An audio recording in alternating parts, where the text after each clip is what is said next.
Hello and welcome to How to Win the Lottery Season 2, Episode 1. Bob, you feel it's a new season. Yeah, I do feel that it's a new season. And it's almost as depressing, but also funny. No, I don't. It's not as depressing. We started out depressed, largely because chronologically this is the first book. So it's like we go back to the beginning. The Bell Jar by Sylvia Plath, famously dead author. Yeah. I have that in my notes because I have a column on our sheet that we keep track of the books that we're doing and when we're doing it and how many pages and where I can read and whatever. And there's a column that says Twitter and like if they're on Twitter. And I wrote down, no, famously dead. Yeah. She is famously dead. The year that she published this book. The year she published this book. And it's a book that is about, among other things, suicide. Yeah. So what is The Bell Jar about? This is kicking off our campus season in a way that's not really about campus, kind of. Yeah, this is a book that's not like, it doesn't necessarily, it's probably if it's the least out of all of the books. So just like Never Let Me Go kind of transitioned from depression into school, this is kind of transitioning from depression into school as well. Yeah, sure. So what's it about, Joey? I asked you. I know, but I'm flipping the script. Wow, that was expertly done. There's a young woman named Esther Greenwood, and she is a young kind of go-getter, a young beautiful woman who is in New York writing for like a summer internship, basically, at a magazine, beauty kind of magazine or something. She'd like to be a poet. Much like Sylvia Plath. Yeah. This is probably a stand-in for her in different ways. Gotta imagine it is. And it's just about her in the 60s, I would imagine, maybe 50s. 50s, I think. Kind of being a woman before her time, seemingly wanting the world, and the world being like, you can't have that, you're a woman, sort of. Yeah, which is, like, I think part of what this book is doing is it's saying, like, this woman, all women were not of their time back then, right? Like, you had, right. You have multiple women in this book who are dealing with this kind of depression one way or another. Her being depressed is not necessarily a symptom of her. It's a symptom of the world around society, her being like totally fucked up. And then be like, oh, you have issues. Let's electroshock you into normality. Yeah. It's interesting because this book and Cuckoo's Nest and a couple of other things have, like, people in the medical community are still pissed off about these books because they stigmatized electroconvulsive therapy, which is something that still goes on right now and is, like, significantly different, I think, from how it was back then. But, like, right now, like, doctors will be like, it's totally safe. You don't, like, but like, people think of it as being, like, abusive. Well, what's crazy is that, so there's two things very, very, very early on. Like this, I think maybe the first line of the book, she refers to the summer they electrocuted the Rosenbergs. Like, electricity is very much in the forefront of this book. Uh-huh. It was a queer, sultry summer, the summer they electrocuted the Rosenbergs, and I didn't know what I was doing in New York. It's like, oh, I'm in. But then on page 3, she says, later, when I was all right again, and I'm like, uh-oh. Yeah. I mean, she wasn't all right, and then she gets all right. But it feels like, and I think the hard thing is that this being, 60 years later or whatever, and reading about it and, like, kind of knowing, like, medicine wasn't, like, terrible back then, but, like, we've come a long way. And her getting electroshocked, like, she thinks that she's better off. I don't know if she's better off. Well, it's interesting because in the book, she, let's skip ahead to the end. She's the one that makes it out okay, right? And you know from that introduction that she ends up being okay. She says, when I'm all right again. Yeah. But, like, okay, not necessarily by her standards, by maybe society standards? Sure. Because it seems like she has... So the book portrays her as, like, depressive because I think she is ambitious in a way that society will not allow her to be. Mm-hmm. Like, she wants to live in the city and the country and not necessarily be married and be able to do this and do that and whatever. And society's like, no. And I mean, who doesn't relate to that? Right? For sure. You want the culture of the city, but you want in a look behind the scenes. Joey and I drove back to suburban New Jersey from the Bronx today, and it was fucking hell. It was bad. It was just like, we were outside Yankee Stadium for 35 minutes. Everyone just trying to merge together all at the exact same time. Just this, like, concrete and sun and metal and, like, no plants and people selling mangoes out of Ziploc bags. And, like, it's like, yeah, that's where the museums are. But, like, get me the fuck out of here. Yeah. But, like, when you're in the suburbs or the country, it's like, okay, like, this is beautiful and I can relax and things move more slowly. But there's nothing to do here. But where is the culture? Yeah. So, they pin her as being neurotic because of that, like, because she can't decide between two things. But it's like, I mean, call me neurotic too, then, I guess. Well, I think they pin her as neurotic because she won't accept the life that the world is like. You, as a young woman, should be like over the moon that this guy Buddy wants to marry you. Yeah, and like you should just accept. There's a really funny like 3 or 4 page segment where she's like, once she gets rejected from the school, like she's just like, well, I'll start writing a novel, and she starts writing the novel, and then she's like, oh, I had to live life first. Yeah, I've got to live life first, so I'm going to take a typing class, and then or a shorthand class. And then she's like, no, I'm not going to take the shorthand class because I don't give a fuck about shorthand. Yeah. I don't want to do anything that shorthand like I would ever be good for. So instead I'm going to do this, and then I'm going to do this, and like one by one she just like gives herself reasons to not do various things because it would interfere with her life in some way. And it's important that you bring up this funny because there's also like most of this book she's suicidal and trying to kill herself, but like in a way that's fun and whimsical kind of because like she's unable to do it. Yeah, there's like a kind of Wes Anderson vibe almost to it. Well, I was saying like it's a movie that I haven't seen in 10 or 12 years, but it reminded me of Harold and Maude, where she's like, doesn't Maude keep finding him trying to kill himself, and she's just like, oh, Harold, what are you doing? Harold's mom keeps finding her. Harold's mom keeps finding him. Yeah, okay. And he's like, trying to scare her. But she's like, oh, I was going to hang myself, but like I couldn't tie the knot right. I couldn't find a good banister. I was going to cut myself, but I felt bad. My wrists are too delicate. Like I didn't want to do that to my wrists. And then my mom was going to be home, and I didn't want to do that. And she has this ambition to, in the trip from one psychiatric institution to another, right? They're going over a bridge, and she's like, okay, I'm going to open this door and jump out and jump off the bridge.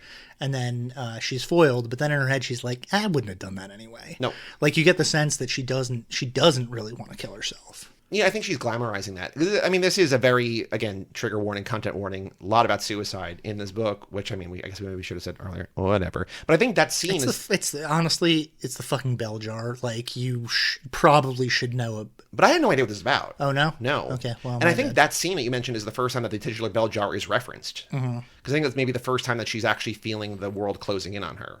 Yeah. So it's a killer metaphor. The bell jar as a metaphor for depression is a very strong one. Ever since we did the How to Judge a Book by Its Cover with Matt for Open City, I'm like, what does the title actually mean? Yeah. And last time it was very obvious because it's just the song and, there. And this is also more obvious, but I'm just like, we should maybe pay attention to the title of the book that we're talking about. Yeah. So a bell jar is, you could picture a bell jar in your head. It's essentially a jar that's shaped like a bell. Yep. In the book, she describes depression as like a bell jar closing down around her, where she doesn't really have access to anything outside of that bell jar, and she's being poisoned by her own air and her own smells, and she's like completely stifled. She feels completely trapped. Yep.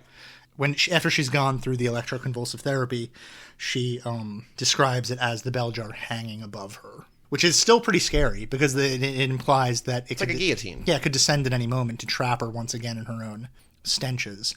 It's presented not like that. It's presented as a positive because now she has fresh air and she can see the world around and she can move. I love this book. Oh yeah? Yeah. I mean, we're going to later this season. We're going to cover what still, if I had to pick a book right now, what would be my favorite book? It's probably End Zone, which I've only read once, but that's up there. But like, I would be surprised. I hope, because I mean, to not hope would be disappointing. I hope that we find a book this season that I like more, but like, I would not be surprised if this was my favorite book this season that I hadn't read before. What appealed to you so much about it? So I don't know why I feel this way. And this is a broad thing, not about this book, but there's something that I really relate to or find refreshing or enjoyable in narratives about semi-neurotic, like 20-year-old women in New York. Sure. Which is a very hyper-specific thing. Yeah, it is. But there's been a couple books that you have, like Treasure Island. Sure, yeah. Like... Sarah Levin.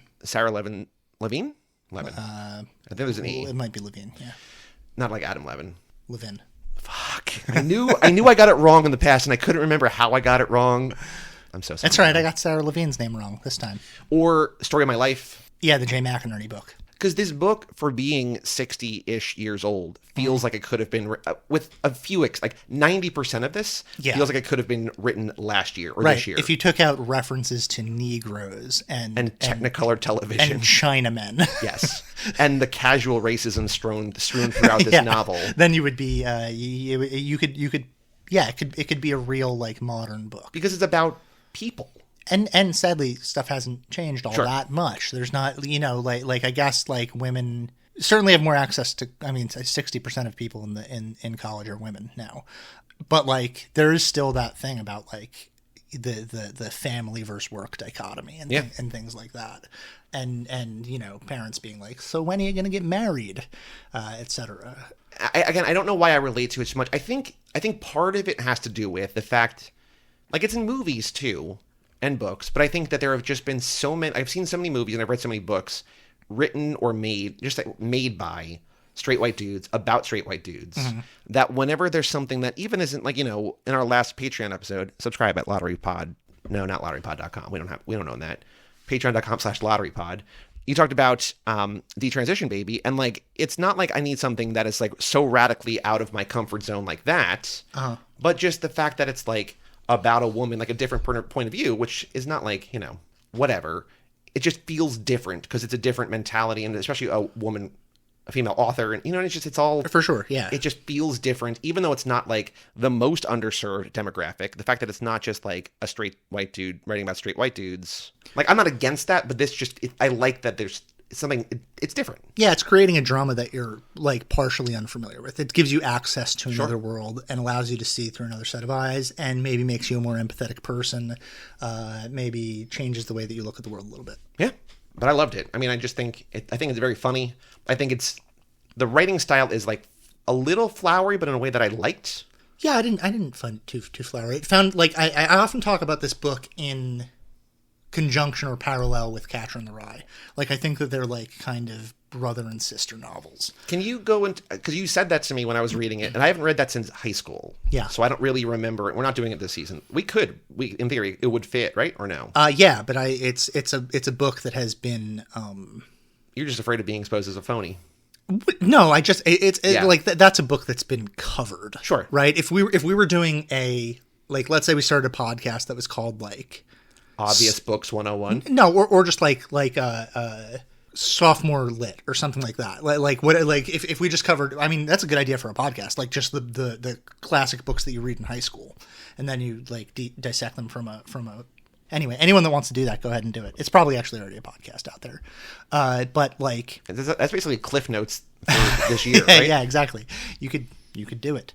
But like, I'm not that interested in talking about The Great Gatsby or something like that. I've had those conversations, and like I'm more interested in people reading books that they maybe haven't read, which shamefully I think The Bell Jar is one of them. It's one of those books that like I think people recognize as a classic, but it's not in curriculum, and it's not really. Is it because of content, or what do you think? I'm not sure. I'm not really sure. I know that, yeah, it's hard teaching a suicide novel in high school. But Joey's left the room, and now it's like he's like doing something in the fridge, and it's like I'm talking to a room by myself. I have to pretend like he's still here, and I'm talking to him. I was gonna signal to you like just keep going, but then like, you were gonna call that out. It's so hard for me to keep going. I'm just talking, but I'm not talking to anybody because you're in another room from me. But I can hear you. It's weird. So you think people don't teach it because it's suicide? Maybe, I don't know. I wouldn't have a problem teaching this book. I think it would be fine. Well, yeah, you're a rock and roller. That's true. I am a rock and roller. The Guy Ritchie movie Rock and Rolla is about you. Yeah. Well, I mean, in some ways, me and Gerard Butler have similar bodies. In that you are both human men. Fuck you. Let me have it. It's a non-visual medium. Let them think that I have abs. Man, at the Yankee game today, like when I saw Brett Gardner next to Aaron Judge in the outfield, I'm like, they're both the same thing, but they're not the same thing. Like 6'7" versus like 5'7". Anyway, you're Gerard Butler. Yeah. In terms of like the reception or the... What if I kicked you in the chest right now? If you did somehow from under the table, I would be very impressed. I wouldn't encourage it. Please don't. All right, sorry. Do you think... So I don't know if this is an interesting angle to go down. I'm just wondering why this isn't more popular, because I feel like she's a very known writer. Yeah. Likely due to the fact that she killed herself, which is going to be my question. I think the book is also famous. Is this... how much did she have published? A lot? She had poems. Is this her only novel? I looked on the inside flap, and there was something. There was another thing called, it was prose called like Johnny and the Panic, or something like that. Johnny and the Panic, something. And I'd never heard of that before. But this is her thing. This is the novel. But I mean, she's more famous as a poet than she is as a novelist. So do you think? So my question is, do you think I don't know if there's a way that you could actually answer this. If she hadn't killed herself, if she was either still alive, like she either faded into obscurity or just like wrote other things, like would this book be more or less popular? Like would it be more taught in school? Like is the added, not necessarily stigma, but connotation or relation that she died? Well, okay, so I think that's actually a really complicated question, I think. And I don't know if there's an answer. Maybe there is. I mean, I think this book in particular would be less popular, but I think her body of work overall, I think it's silly to say that she wouldn't have eclipsed this book because she's a 30-year-old. Right. And to write a great novel by the time that you're 30 is fucking insane. How old was J.D. Salinger when he wrote Catcher in the Rye? Probably young, right? I mean, he had come back from World War II already and written a bunch of short stories. I mean, that doesn't mean that you're not 30. He could have been 30, but like, you know, he had done a bunch of stuff. J.D. Salinger, 32. 32. Okay, yeah. I mean, that makes sense. Because he's also writing about like childhood and childishness. The reason why, and this is shitty, the reason why I think Catcher in the Rye gets taught and the Bell Jar doesn't get taught in high school is because young people, especially women, have been acclimated to accept male narratives, and young boys have not been acclimated to accept female narratives. Yeah. And so if you taught a book like The Bell Jar, which is a very feminine narrative, in high school, I think a lot of the dudes wouldn't read it. Which I think is partly why I enjoyed it, because it feels like a thing that we should have read. Like this, yeah, for sure. Not even just like, I mean, this one specifically, but also like just stories like this. Right. I mean, I think this book is canon. I think it's something that should be. I also think that it's a high school book. I think it's a book that should be taught in high school specifically. A lot. I'm not saying that not a lot happens, but there's not a lot of actual action. Like a lot there's of it's very little plot in her head, right? Yeah, It's a lot of her yeah. thinking in like sort of being depressive or being wanting or whatever. But like the big action kind of is she loses her virginity and then hemorrhages and has to go to the hospital to get it taken care of. Mm-hmm. And like I can see that freaking high school boys the fuck out. Yeah, thinking that like, oh, is that going to happen to a woman if I? Yeah, even though Irwin is just like, hey baby, it's normal. Yeah, and then she sends him the bill later and is like, fuck all, like she like that's funny too. So another one of the very funny, like I wrote down a lot of like quotes that I thought were very funny, but like what I loved about that is that she's like, I hung up on him. She's like, they're going to send you the bill. He's like, I'm writing a check. And she's like, he's a mathematician. He doesn't like loose ends. I'm like, she's like, he'll pay it. He's a mathematician. It's just like, that doesn't mean anything. But I love that that's her just like, yeah, it's fine. Yeah. There's a lot of great dialogue in here. It's very like quick-witted and there's a lot of like good vapid dialogue. Like a Jay McInerney story or like a Bret Easton Ellis story. I began to think vodka was my drink at last. It didn't taste like anything, but it went straight down into my stomach like a sword swallower's sword and made me feel powerful and godlike. It's like, fuck yeah. There's another, in the very beginning of the book, there's a part where she's like, I am just looking for a drink that does not taste disgusting. Yeah. So there's Doreen, who's like her roommate, right? Or her like her friend. She had an interesting, slightly sweaty smell that reminded me of those scalloped leaves of sweet fern you break off and crush between your fingers for the musk of them. It's just like a very that's fucking awesome. Specifically, yeah, that's such good writing. Yeah, that is so good. What I also like, I just love this. Again, I don't say like I don't have things to say, but like it's one of those things where it's like I can't really articulate. Well, let's talk about Joan. Joan is a friend? How does she meet Joan? She's not really a friend. So there's a guy, Buddy. Mm-hmm. He dates Joan after he dates Esther. Is it? I think so. Okay. I think. Because he says at the end, he's got the very sad line, which is also a little bit funny. Do you think there's something in me that drives women crazy? It's like, yeah, dude. Yeah. Yeah. You suck. I mean, it's you and everyone else, but yeah. Right. Yeah, Joan, it's interesting because Joan and Esther have this connection. Like, Buddy is part of their connection. Esther really dislikes Joan. She's super mean to her. She refers to her as being horsey all the time. There are multiple times when she's just outright cruel to her, like is like, oh, it's because nobody likes you, Joan. And there's this implication a little bit that Joan is kind of faking her depression. Well, it sounds like, and I think they might even explicitly say it, that Joan hears that Esther tried to kill herself, and she's like, oh yeah, I want to do that too. Yeah. And then just like shows up at the same mental asylum and then actually kills herself. But is like in the course of while being at the mental asylum is like the model mental patient. Yeah. Right? She like goes through the different houses, ascending to the top house very quickly, where she then gets to like go out in the town, and then she gets to not live at the mental hospital anymore. She starts living with a fellow nurse, which almost makes her suicide more shocking, right? It for sure does, yeah. Because I think as readers, we're sort of brought down the path to believe that like Esther's the depressed one. Yeah. Joan is faking because Joan wants to be Esther in some way. And then does Joan want to be Esther so much that she succeeds where Esther fails? Or is Joan just like another casualty of a world that is like incredibly hard on women? Yeah. And that's got to be part of it, because some of the problems that she has have to do with Buddy and with the ways in which she's been rejected by Buddy. But it's funny because she's like, yeah, I don't really like Buddy, but like I really like his parents. Especially his mom. Yeah, his mom's like super cool. Like, will Buddy's mom be coming to visit? She's like real happy about that. Yeah. What I also appreciate about this book is that Esther is too smart for the world in good ways. Mm-hmm. Like, she gets out of science. Like, there's like, that's like yeah, that's really funny. She's like so good at physics. She gets an A that she's like, when she starts taking chemistry and she doesn't think she's going to do well, she's just like, I'm clearly going to get an A. I got an A in the last class. So like, you mind if I just hang out here and like don't take the class, but like I'm in the class? And he's like, yeah, absolutely. And she's like doodling. He's like, oh my God, she's taking notes because she just wants to be here so bad. Yeah.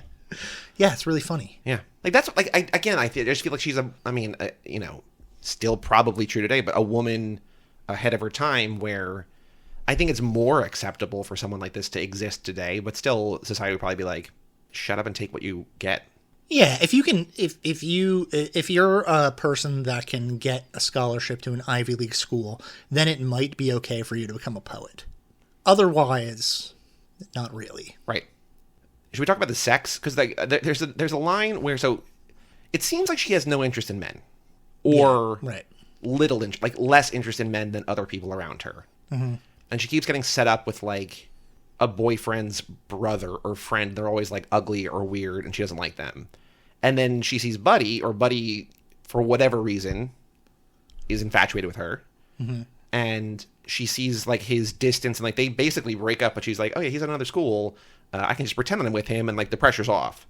So there's that whole manipulation again of the societal norm and expectation or whatever. Well, there's also like a weird inverse thing where Buddy is like faking like he's innocent and that she is worldly and like kind of like sexualized and stuff like that. When in reality, like Buddy has sexual experience and Esther has no experience at all. But he's like making her feel like she makes him feel like he's inexperienced, and she resents that from him, right? Because he's like sort of playing up a social dynamic that is like a vision of her that socially is negative. Yeah, like the Madonna in the horror. Yeah, to a certain extent, right? But then at one point they're hanging out, and he's like, "We should probably have sex or whatever." And he gets naked. And she says, the only thing I could think of was turkey neck and turkey gizzards, and I felt very depressed. Yeah. And then he's like, okay, your turn. She's like, I don't know, maybe some other time. He's like, okay. And then that's it. But I'm glad she doesn't have sex with Buddy. I mean, Erwin's a piece of shit too, but like... But Erwin's a piece of shit in a way that, like, is disposable. Like, Buddy, it seems like, is shit on the bottom of your shoe or whatever that phrase is that just won't go away. Like, he'll always be around. But, like, Erwin, she can, like, get out of here. Yeah, for sure. But then there's, like, the whole... Were you imagining Erwin was the crocodile hunter? Isn't that the guy's name? Steve Irwin? Yeah. Maybe. I was like, oh, she's having sex with the crocodile hunter now. Well, what I like, I mean, again, there's a lot of names in here. Like, there's guy Constantine, but she also says, I collected men with interesting names. I already knew a Socrates. He was tall and ugly and intellectual and the son of some big Greek movie producer. In addition to Socrates, I knew a white Russian named Attila.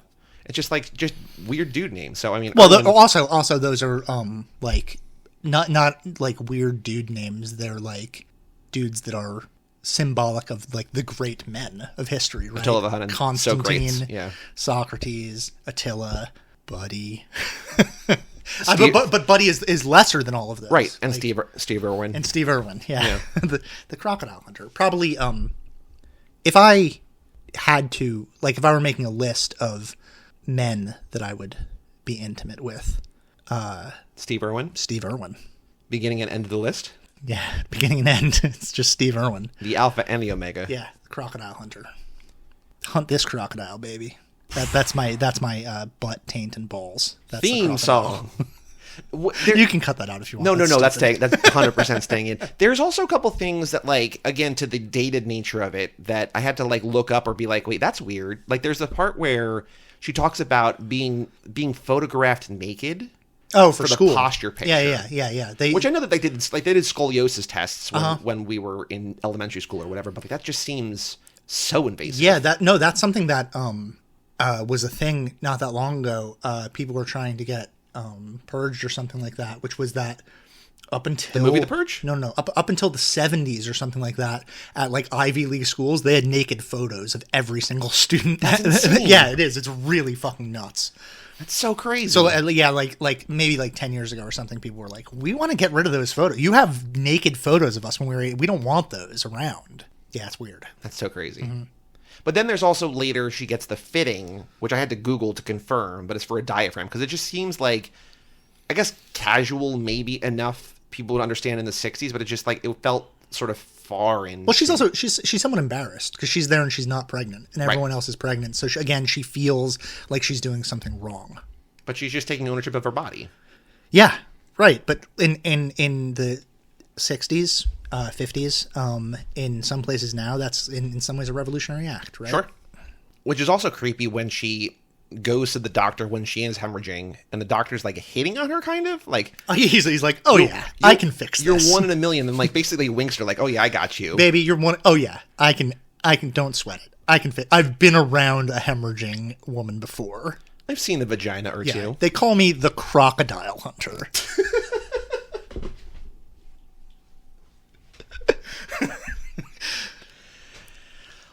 What, did he get killed by a stingray? Yeah. Like went through it. All right. His kids are following in his footsteps. Like, they're like TV personalities that are also, it's like Bindi and something. Bindi's the girl. Okay. The one that he dangled above the crocodile? Really? You never saw that? Well, I'm just thinking about Michael Jackson dangling the blanket. He did it like Michael Jackson style. Like, he like had his kid like in an unsafe circumstance with the crocodile. Fuck. And people were like, you could fuck that up. And he was like, I'm an expert. And they were like, okay. And then he died.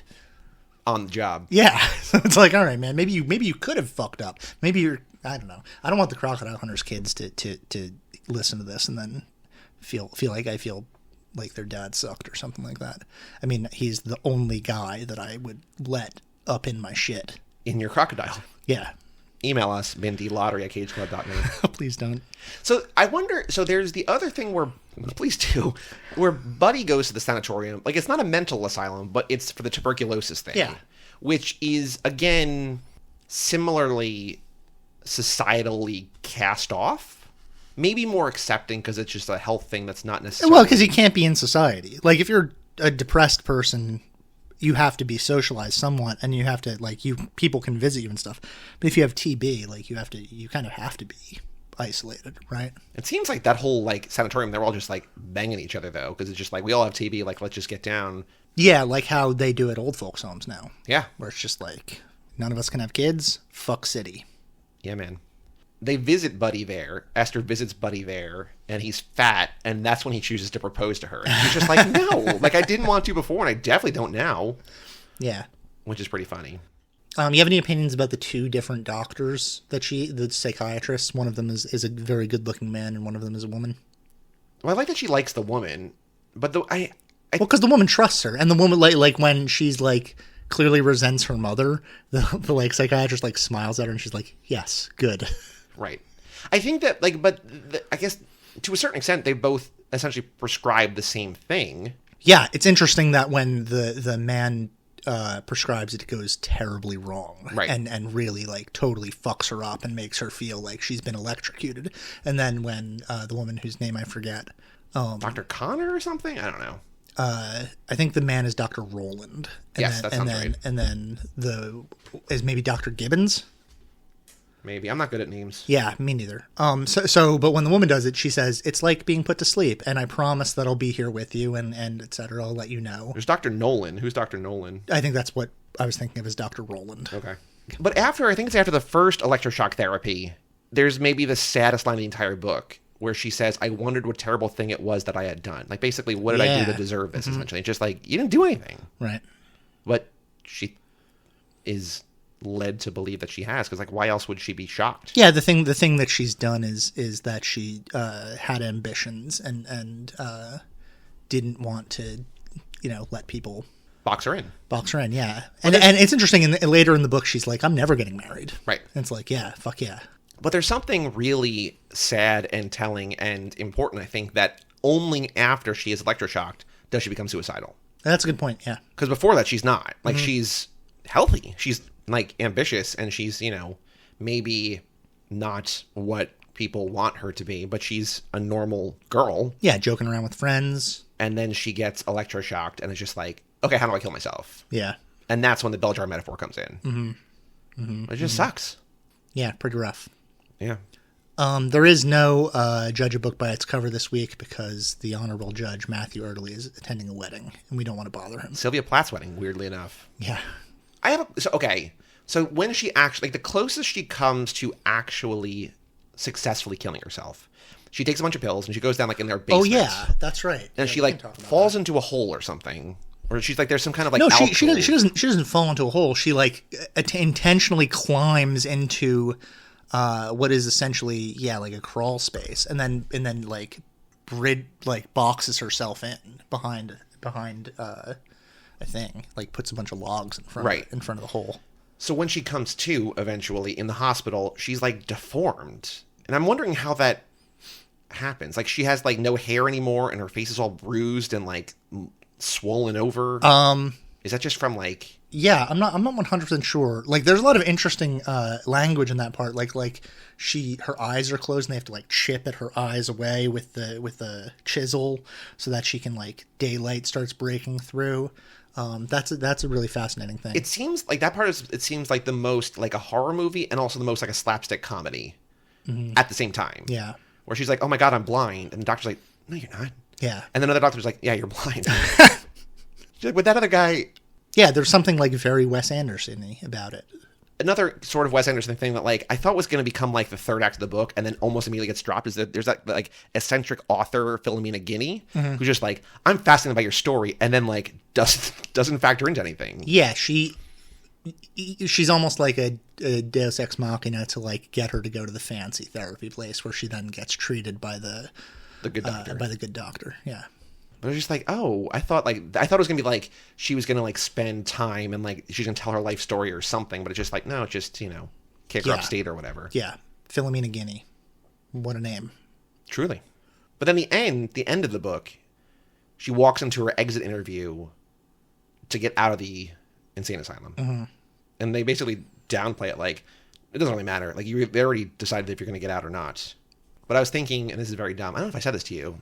Maybe I just dreamt that I told it to you. But you know how, like, Ocean's 11, like, he starts getting out of prison? I'm like, this is like a prequel to Ocean's 11, and she's Danny Ocean. Yeah. How much do you guys make? Wait, what? What? You said yes, and then you were like, wait, what? Yeah, I thought this was we talked about the Ocean's 11 prequel thing earlier at the baseball game. About, in regards to this? I don't think so. No, it was a different thing. Yeah, it was a joke, but I, like, what? Tie it back together. So that's a separate thing altogether. I was just thinking that Danny Ocean starts the movie in prison, and he has the exit interview. Like, that's how he gets out. And this one ends with an exit interview. Yeah. But not prison. It's just, but it's, again, like, she's trapped somewhere she doesn't want to be. Right, yeah. So I'm just saying she goes on to lead a series of capers in Las Vegas with... It's interesting because it's the beginning of her life, right? We know, essentially, because in the beginning she says, "I was all right," we know that she's okay from this point forward generically, when in reality, Sylvia Plath, of course, did kill herself. Right. She killed herself the same year this came out. Did this come out before she died? I don't know. Let me take a look. I don't know. Who are the Rosenbergs? Are they someone... Yeah, the Rosenbergs were, they were accused of being communist spies. Oh, right. Julius and Ethel Rosenberg. Yes. And they were executed because they were quote-unquote spies. And some people still think they were spies. Some people think that they weren't. But that's always stood as like a monument of the death penalty in America because they were killed without having killed anybody, right? Normally, the death penalty is reserved for people who murder. Yeah. They were accused of, I think, selling secrets to the Soviets, which I don't know if it was ever proven or, like... People say that it was proven, but the documents that prove it are classified, which is always something to question. Sure. But yeah, so Julius and Ethel Rosenberg were killed. Gotcha. So this book came out in January and she killed herself in February. I think that stuff happens sometimes. Yeah. Because you look to artistic achievements to solve the problems of your life, and then when they don't, things feel worse. And she was married to Ted Hughes, who was, a mammoth, a very, very popular and powerful English poet. He, I think, was abusive to her, and he has had control of her estate, and he determined, the letters of Sylvia Plath were published. Okay. And he is the one who determined which letters were included, so there's this idea that he was editing to make himself look good. Sure. And I think he maybe even edited her posthumous poetry collections to come out, so he's like, one of the villains of poetry. He's a very good poet, but also like one of the villains of modern American literature. That sucks. Yeah, sure does. There's a whole section on Wiki for the book about parallels between her life in this novel, and Philomena Guinea is based on a woman who basically funded her scholarship to study at Smith College, and there's a bunch, Dr. Nolan's based on her therapist, and this and that and whatever, and then Ted Hughes said this might have been written as a response to the many years of electroshock therapy and the scars it left. Sure. Yeah, there's other interesting, there's an interesting part in the book where that one girl is like, oh, yeah, I've had a lobotomy. And she's just like, say what? Yeah. Because she's got the scars, and it's like, yeah, no, I'm okay now, but I had a lobotomy. And it's just like, Jesus. Okay. Right. This is the world that we live in, where people get, their and she seems like, no, like it was a good thing. Like, I'm better now. It's like, ooh. Yeah. You sure about that? Do you want to talk about the movie now, or like the possibility of the movie? So there's an adaptation, I think 79, that's only available on VHS, that I tracked down a copy of, that we're going to cover next week on the Patreon. There's also an attempt at making it by Kirsten Dunst. Right. It seemingly fell apart 5 or 6 years ago, like 2015, 2016. I don't know how long she had been trying to do it, but... Yeah, the one from 79 is not well received. So, and because this is like a classic of American literature, it feels weird that there hasn't been another adaptation. I think it's a good time for it. Yeah. People love period pieces, like 1950s period pieces, right? And there's also probably never been a better time for a story about a woman like this to be received. Yeah, probably. I know that you said that this season is going to be more diverse in the types of books, but I think that like just setting a thing like the way that I'm seeing it, like setting in and around school feels like they should all lend themselves to some extent fairly easily to adaptation. Maybe, yeah. I don't know if that's actually the case or not, but it feels like if it's around just like young people, it's going to be somewhat probably grounded. I'm generalizing here, but like grounded in reality or whatever. Like there's like you could make this movie with like no special effect. It's just a woman. Oh yeah, this could be a very, very unbelievably low budget movie. Yeah. You could make it for $50,000. What I've heard people describe as porno money. Yeah, porno money. If you well, it would cost more than that if you were to make it a period piece. But the reality is that you probably wouldn't actually even have to make it a period piece. You could just you should. It should be a period piece because like that would help a lot. And then you wouldn't have to explain away different things. And the medical community at the time is an integral part of the story. I wonder. I'm sure that like people have made like written like how like everything is like, oh, that's like Clueless is Emma or whatever, right? Like I'm sure that there are probably things that like are this just modernized that like that's bell a good, jar, right? Yeah. You could, yeah, I'm sure. Or there's stuff with it. It's just like very much hyper influenced by. Yeah, because I think there is like a direct link from this to things like Treasure Island or Story of My Life or whatever, where it's just even if it's not thematically, it's like spiritually. Yeah, the same kind of disaffected youth, ennui brought upon by like urban isolation. Are there examples of that before this? Probably, right? Catcher in the Rye is one. It came out in like 1950-ish, right? Yeah. So and like there are stories of isolation. Okay. There's like some William Styron stories and things like that. Okay. Even Norman Mailer stuff is sort of like that, not with female protagonists, but sure. I think that this is probably a better novel than those are, though, off the top of my head, those books that I've mentioned. Oh, I meant to talk more about the parallels between Bell Jar and Catcher in the Rye. Go for it. Just linguistically, the language that they use to they're both first person, both like first person novels in the city where people's main conflict is alienation. And in Catcher, it's an inability to trust people. And I think that sort of crosses over a little bit. But like the difference is like I think there's a big gender gap in that people are more ready to receive this book because it's like the problems that she has are understandable now. Whereas like the problems that Holden Caulfield has for a lot of times were like, now it's just like fucking sad white boy. Like, who cares, right? Which I think also goes to what we were saying earlier, like that there might be never have been a worse time to adapt like Catcher in the Rye than now. Yeah, I love Catcher in the Rye. I think that's a great book. I don't mean to dismiss it at all. I do think that that Bell Jar is a better book than Catcher in the Rye. But I just think like in terms of like where we are in terms of the stories that we want to see, I think that there is a more of a hunger or a desire or whatever for this kind of story than a Catcher in the Rye. Yeah, I agree. Even though Catcher in the Rye, it probably has better name recognition. Oh, right? for sure. And it's still taught in I mean, I read Catcher in the Rye in 8th grade and then again in when I was a sophomore in high school. Yeah, I think I read it as a sophomore in high school too, I think. Yeah, so it's like something that gets taught over and over again. Again, because in the high school curriculums, I think the priorities of boys are sorry, the desires of boys are prioritized. Sure. Bummer. Yeah, I guess. I didn't even, that's not something I even noticed in high school, but like, yeah. Well, I think it's hard to notice when you're in the thing, kind of. Yeah, I'm sure the women in my class noticed. Sure. I'm sure they were just like fucking like. Well, that's the thing. It's like I don't think unless you have the wherewithal, you don't realize that everything you're experiencing, the people look like you, because like we've been conditioned that like sure stories are about straight white dudes or whatever, right? Mm-hmm. To a woman or to a person of color or whatever, just like or you know a binary person, anything, right? It's just like where is my story? Yeah.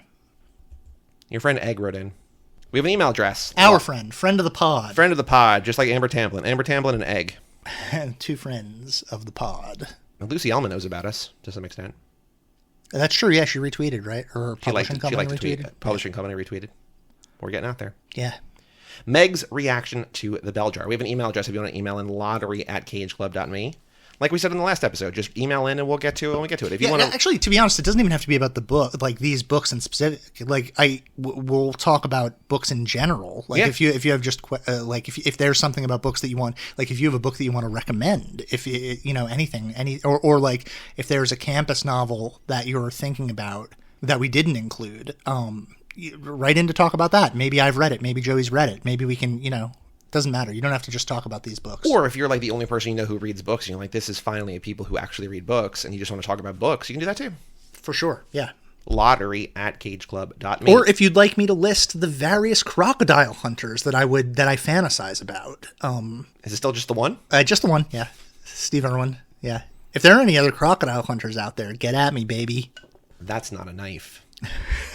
This is the second time I've read this book, and it's still one of my favorites, says Egg. The way that Plath depicts Esther's journey is so reasonable, I can understand why Esther does the things she does. It never feels like Esther is a spectacle. Plath writes about, quote, madness in a logical way, which makes the novel that much more powerful. I think that's a great point about Esther never being a spectacle. The most powerful scene to me is when Esther is huddled under the covers after learning she's going to get more shock therapy. I think at one point she's like 3 times a week. She's like, holy shit. It's a lot. Yeah, when she's huddled under the covers, though, I think... Well, read on. And Dr. Nolan is talking her into doing it. Aside from Esther herself, Dr. Nolan is my favorite character. There are a lot of mother figures in the book, but Dr. Nolan is the only one capable of actually taking care of Esther. Yeah, so one of the reasons why she's huddled up under those covers, though, is because she believes that Dr. Nolan has Oh, so I was wrong. Dr. Nolan is the woman. Yeah, okay. Sorry. Yeah, Bob, just like the joke says, the doctor was a woman. Or the riddle, not the joke. Yeah. The riddle. The reason why she's huddled up under those covers is because she believes that Dr. Nolan's betrayed her. Because Dr. Nolan said she was going to let her know in advance. But then Dr. Nolan didn't let her know in advance because she knew that she wouldn't sleep. Right. And so she let her know then. So she was like doing like a very motherly thing of like, I'm looking out for you, and it's not what you want, but it's what you need. Yeah. My one thing, and I don't want to call this a criticism, but I don't know what else to call it, is with this book that I couldn't remember who Joan was when she got reintroduced later in the story. I had the same thing. I'm just like, I know the name, but I don't know who Joan... Yeah, because Joan, like, part of Joan's thing is that she's not remarkable. Right. I don't Both think that's this time and the first time I read it, I had to flip back to remind myself who she was because I got her confused with her friend Jody. Yeah, okay, yeah, for sure. But I also think, like, eventually, like, because it's not like Joan's in there for, like, 50 pages. It's like 10 or 15 or 20 pages, and then all of a sudden it's like she's framed within the context of Buddy. You're like, oh, right. Like I kind of can place her then. She becomes a central character. I mean, she's maybe the most important character outside of Esther. The ending is so deeply sad to me. At face value, it's, quote, open-ended, so you can decide that Esther gets out and is all better. I mean, she at least thinks she's better, right? Like, if you go by the opening line of the book. Or the third page or whatever, yeah. But this is definitely a book that's an exception to the, quote, narrator is not the author. Plath pretty clearly states that they're the same person when Esther says, my heroine would be myself, only in disguise. Should be called Elaine. For sure, yeah. Elaine Bennis? Seinfeld. Did No, that's me saying it. Well, she'll appreciate that reference. I know, that's why I was saying it. Okay. I counted the letters on my fingers. There were 6 letters in Esther, too. Sylvia also has 6 letters, so you can't really separate this particular fiction from reality, and the reality is that there isn't a happy I don't know ending. if that numerology closes the case on it, but I mean, I agree with you, but I don't think that the 6-letter thing is quite the Columbo master reveal. One more thing, Lottery Pod. Sylvia. 6 letters. Just one more thing. If you're not Sylvia, then why does Elaine have 6 letters in it? I got boxes full of Pepe. Okay. Love this book. Read the book. Love the book. Read the book. Is that the end of her email? No, that was me saying love the book. Read the book. Egg ended it with Elaine. Yeah. I'm glad this was her recommendation, right? I included the bell jar because shout out Egg. When we had the meeting and we came to the conclusion that we were going to do this, I included the bell jar because it was Meg's suggestion, and we included the art of fielding because it was Desiree's suggestion, and end zone because it was mine, and end zone because of yours. Yeah, and the other 12 were all you. Kind of, yeah, but that's fine. And Montez was like, I'll just read whatever. Yeah, well, she wanted fantasy books. Like I found it hard to. I mean, like Harry Potter or something like that could fit in, but I'm not. I don't. Oh yeah, we didn't say that books 2 through 8 in this season are actually just the Harry Potter books. Yeah, we're not reading the first one. Oh, never mind. Sorry, I was thinking you were saying. Well, I guess there is the 8th book, which is like after the fact or something. So yeah, we're just not doing this. We're not doing the first book. Yeah, we're doing the Philosopher's Stone. We have an email address, lottery@cageclub.me, patreon.com/lotterypod, @lotterypod on Twitter. We talked about this in the intro thing to this season, but if you get the Audible thing through our site, get Giles Goatboy. Giles Goatboy? That would Giles, I think. Giles, J. Giles Band, Goatboy. And probably the instructions by Adam Levin. For some reason, I don't think that that's on Audible. It might not be. I could be wrong. Oh, you said Secret History was your other recommendation. Secret History, which is a very big book. Today's crime is torrenting movies illegally and then watching them to support your podcast. Don't do it. Don't keep reading.